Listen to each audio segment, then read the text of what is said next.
Hello everyone, welcome back to Crafting with Slavie. In today's video, we will be making this super cute card featuring Den Sweet Den primarily, and the Stitch Dens from Fawn with their Fall Winter 2020 release. I am starting off with some ink blending as normal, and I am using one of the cutouts from when I used the Stitch Den dies.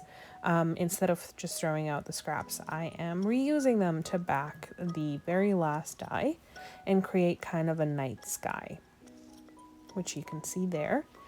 I am going in with Sponge Sugar, Worn Lipstick, and Wilted Violet, and just creating a nice blend between the three.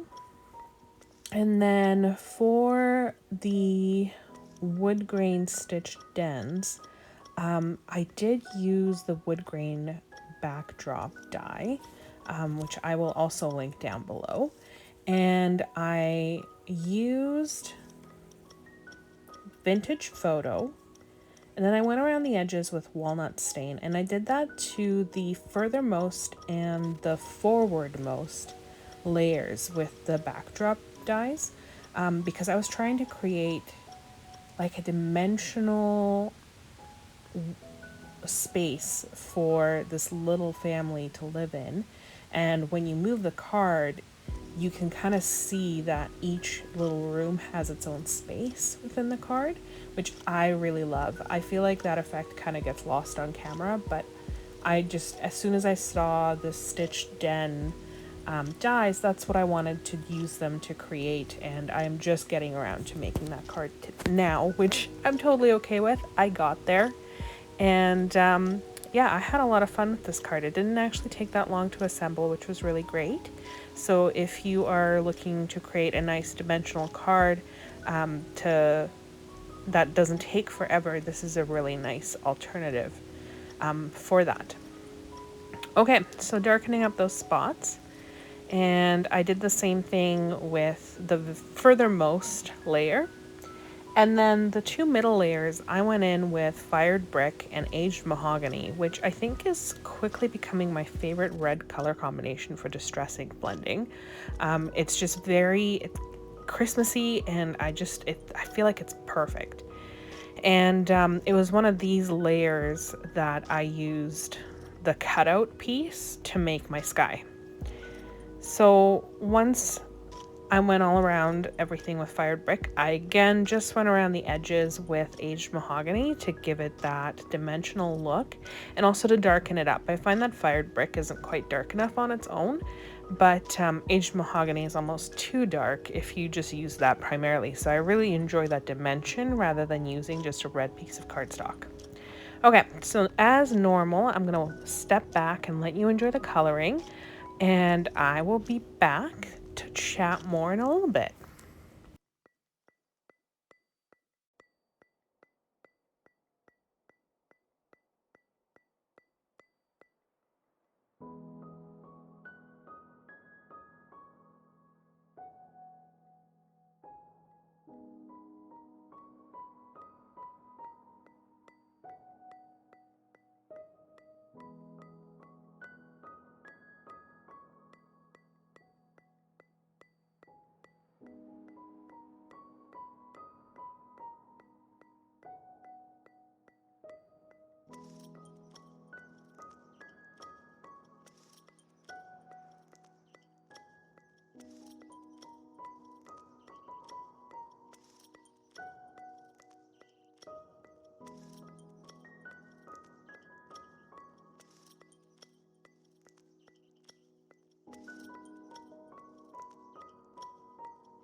I am back to talk about assembly.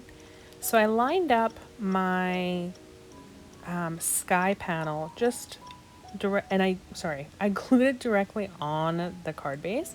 I made sure that it was oriented the right way because I've definitely mounted things upside down before. In fact, if you go over to the top right, you will see a link to the video where I show you that I've mounted things upside down before. It is part of my holiday card series, so it's still kind of relevant. And anyways, so you have to make sure you're mounting things the right way up. And I just glued that directly down on my card base. And then the furthermost layer, I also glued directly down on my card base, just using my regular liquid glue. And then I started mounting the rest of the layers, and I just put 1/2-inch foam tape around all the edges with the exception of the frontmost layer because it was a little bit thinner, and I used a 1/4-inch foam tape for that one. But the 1/2-inch worked for everything, and the reason I did this is because I knew that I wanted to tuck things in. And depending on how long this was sitting before I was able to start gluing things down, I wasn't gonna risk not being able to get things on there. The other thing too is that because I freehand cut these panels, the middle ones, I didn't get the perfect 5.5 by 4.25 size that you get with A2 cards. So I needed to stick it down properly so that I could do the cutting around the edges and get it to the right proportion. Okay, so this is the top most layer, closest most layer, you know what I'm saying. And as you can see, again, just going on with the 1/4-inch tape and then mounting it onto my card base. And like I said, you kind of lose the effect of it when you're watching it on video, but you can see how much dimension there is. And as Laura Basson says, dimension is life, people. And then I laid out where I wanted my bears to go, and then I put foam adhesive on a lot of the relevant pieces, and I'm just kind of tucking things into the layers, but making sure that everything is visible through the layers, if that makes sense. It's kind of like creating a shadow box. And I just love those things. They're beautiful. The difference being that I don't have a light in the background, which is fine, because this is basically the card version of that. And some of the things are popped up on their layers, and some of the other things are popped up because they are in the frontmost layers. So for example, that little bear who's going to be holding the coffee mug, which probably has hot chocolate in it, because let's be serious, he's going to be popped up just on the top part because he's actually kind of hanging over into the other room. And yeah, so I just go around doing all of that stuff. And if you haven't yet, please hit the like button. Also, if you would like to be notified of new videos that I am releasing, please hit subscribe and the notification bell. And what am I doing here? So the bear in the stamp and die set, there is a really great die that you use after the fact, or I guess before the fact. It just depends on what kind of look you're looking for. And if you want that white edge, to cut slits into the bear's arms, and they can hold stuff. So they can hold this book, which I chose for this bear. They can hold the knitting needles. They can probably hold a couple of the mugs. That would be really cute. Anyways, and that is how I plan my cards, people. And so I just use that die, and you can see that I am orienting still everything around so that you can see the furthermost layers and the frontmost layers. Okay, I'm going to step back and let you watch the rest of this, and we will be back shortly. And by we, I mean me.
Okay, I know what you're thinking, Slavie, but you forgot the sentiment again.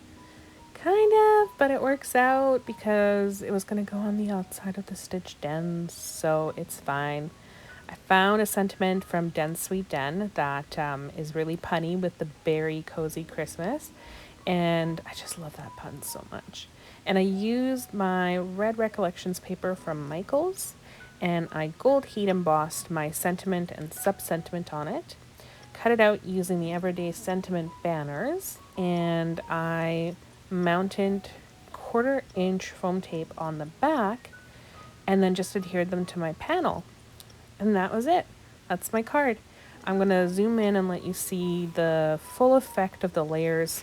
And that's my little girl just pointing to the bears. So I hope you enjoyed today's card. I will see you in the next one. Bye!